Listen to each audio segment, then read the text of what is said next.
আদাবর ও পল্টন থানার পৃথক দুই হত্যা মামলায় সাবেক প্রধানমন্ত্রীর মুখ্য সচিব কামাল আব্দুল নাসের 4 দিন এবং সাবেক সাংসদ আব্দুস সালাম মুর্শিদির 2 দিনের রিমান্ড মঞ্জুর করেছেন আদালত।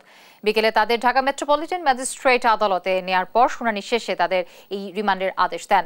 অন্যদিকে যাত্রাবাড়ী থানার হত্যা মামলায় নাসা গ্রুপের চেয়ারম্যান ও এক্সিম ব্যাংকের সাবেক চেয়ারম্যান নজরুল ইসলাম মজুমদারের 7 দিনের রিমান্ড মঞ্জুর করেছেন আদালত। আর পল্টন থানার আরেকটি হত্যা মামলায় সাবেক যুব ও ক্রীড়া সচিব মেজবাহ উদ্দিন আহমেদের 3 দিনের রিমান্ড মঞ্জুর করেছেন আদালত।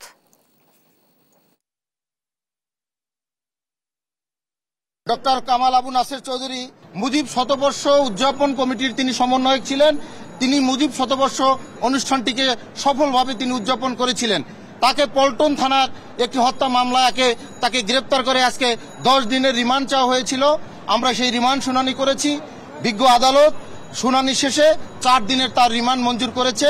সাবেক সচিব মেজবাউদ্দিন সাহেব পল্টন থানার 2 বছর আগের একটি মামলায় তাকে ধরানো হয়েছে।